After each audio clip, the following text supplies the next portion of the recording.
I found out I was pregnant at the same time as my mafia husband's childhood sweetheart Rosa. To protect her baby from being aborted by her parents, my husband claimed her baby as his own. As for mine, he coxed me, saying he will claim only after her baby was born. I confronted him, demanding to know why he would do this to me. His response was cold and unwavering. Claiming her baby as mine was the only way to protect them both. I won't let anything happen to her or the child. In that moment, as I looked at the man I had loved for 10 years, I realized my love for him had died.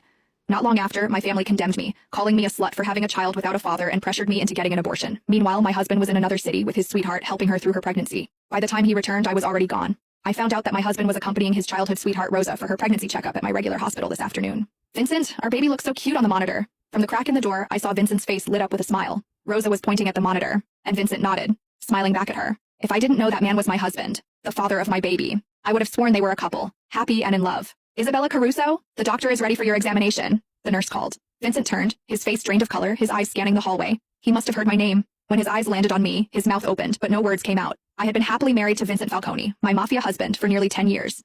This year, I was finally pregnant with his child. He of all people should know how difficult it is for me to have the baby now. How could he do this to me? I slowly walked toward him, my heart boiling with fury, anger, and the deep sadness of realizing how much I had been lied to. Is that why you told me you couldn't come to my appointment today? I tried to keep my voice steady, but the anger surged, making it impossible to control. Without thinking, I raised my hand and slapped Vincent hard across the face. It was the first time I had ever lashed out at him like this. Yet even after I slapped him, he stood there, silent, avoiding my gaze. Your silence isn't helping, Vincent. You owe me an explanation. Vincent didn't move, but Rosa, who had been standing behind him, stepped forward, shielding him from my anger. Mrs. Falcone, Isabella, right?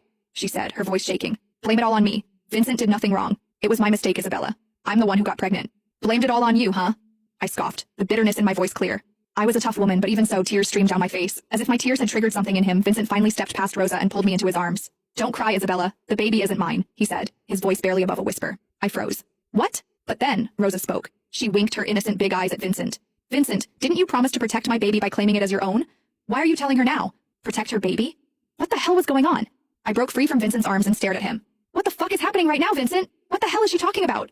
Vincent! Rosa called him too, clearly trying to stop him from saying anything more. But Vincent didn't hesitate. Isabella's my wife. She deserves to know. All right. Rosa's tear-filled eyes locked onto mine. If you really need to know, Isabella, Vincent decided to claim my baby as his, so he might not be able to claim yours. Vincent's face drained of color, but he stayed silent, offering no correction. But don't worry, Rosa continued, her tone suddenly sweet as she reached for my hand, her fingers hovering just above mine. Vincent said that even he can't claim your baby now. He'll adopt once you've given birth. Our baby will belong to the Falcone name, she added, her voice dripping with faux sincerity. I swear I saw a brief smirk twist her lips, but it was gone before I could be sure. I turned to Vincent, still silent, his head bowed as if he couldn't bear to look at me. Is this true, Vincent? My voice wavered as I forced the question out. You're going to give up on our baby to save hers? I'm sorry, Isabella, he whispered, his voice hoarse, barely audible. Tears welled up again. Is her baby so important to you that you'd abandon ours?